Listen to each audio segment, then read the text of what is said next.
نحمده ونصلي ونسلم على رسوله الكريم اما بعد فاعوذ بالله من الشيطان الرجيم بسم الله الرحمن الرحيم انما مثل الحياة الدنيا كماء انزلناه من السماء فاختلط به نبات الارض مما يأكل الناس والانعام حتى اذا اخذت الارض زخرفها وزينت وظن اهلها انهم قادرون عليها اتاها امرنا ليلا او نهارا فجعلناها حصيدا كأن لم تغن بالامس كذلك نفصل الآیات لقوم یتفکرون۔ دنیا کی زندگی کی مثال تو اس پانی جیسی ہے جسے ہم نے آسمان سے اتارا تو اس کے سبب زمین سے اگنے والی چیزیں غنی ہو کر نکلیں جن سے انسان اور جانور کھاتے ہیں، یہاں تک کہ جب زمین نے اپنی خوبصورتی پکڑ لی اور خوب آراستہ ہو گئی اور اس کے مالک سمجھے کہ اب وہ اس فصل پر قادر ہیں، تو رات یا دن کے وقت ہمارا حکم آیا تو ہم نے اسے ایسی کٹی ہوئی کھیت کر دیا گویا وہ کل وہاں پر موجود ہی نہ تھی۔ ہم غور کرنے والوں کے لیے اسی طرح تفصیل سے آیات بیان کرتے ہیں۔ اس آیت میں اللہ رب العالمین نے اس شخص کے بارے میں ایک عجیب مثال بیان فرمائی کہ جو دنیا کی لذتوں میں گم ہو کر وہ اپنی آخرت سے بے پرواہ ہو جاتا ہے۔ اس کا مثال کا خلاصہ یہ ہے کہ آسمان سے اترنے والے پانی کی وجہ سے زمین کی پیداوار بہت غنی ہو جاتی ہے۔ جب بارش ہوتی ہے تو اس کے سبب سے زمین میں رنگ برنگے پھول نکلتے ہیں، خوبصورت بیلیں ہوتی ہیں، خوش ذائقہ پھل ہوتے ہیں، اور ان کے علاوہ طرح طرح کی اجناس زمین سے پیدا ہوتی ہے۔ یہ ایک بارش کا کرشمہ اللہ کی طرف سے دکھایا جاتا ہے کہ دیکھو بارش زمین پر برستی اللہ کی طرف سے ہے، لیکن اس سے تمہیں کیا کیا نعمتیں ملتی ہیں۔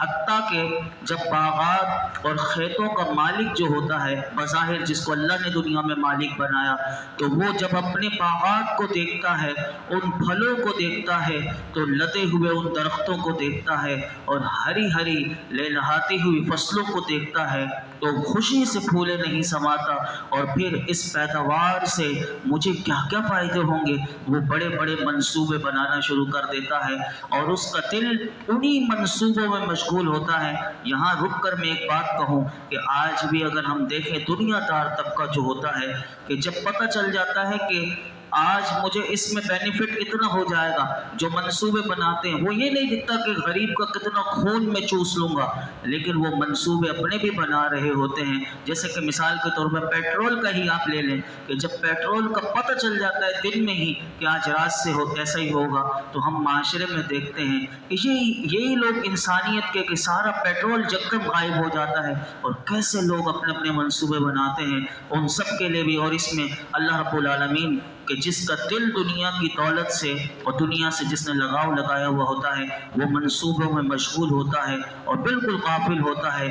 اسی حالت میں قرآن کہتا ہے اللہ رب العالمین رات یا دن میں ان پرکشش باغوں کو اور کھیتوں جس کے فوائد وہ منصوبے سوچ رہا تھا، اللہ کی طرف سے ژالہ باری ہو جاتی ہے، آندھی آ جاتی ہے، طوفان وغیرہ کوئی آفت اللہ نازل کر دیتا ہے کہ جس سے یہ باغات اور فصلیں ایسے تباہ کر دیتا ہے میرا رب کہ جیسے کبھی تھے ہی نہیں، اور ان کا مالک جو منصوبے بنانے والا تھا وہ حسرت زدہ اور شدید غم میں مبتلا ہو کر وہ بے بس ہو جاتا ہے۔ ابھی گزشتہ 2-3 دن پہلے ایک جگہ خطرناک آگ لگی، اس کی وجہ اگر اخبارات میں آپ پڑھیں تو وہ آئل یعنی جمع کیا جا رہا ہے، انہیں پہلے سے خبر ہے کہ لوگوں کا آئل کی یعنی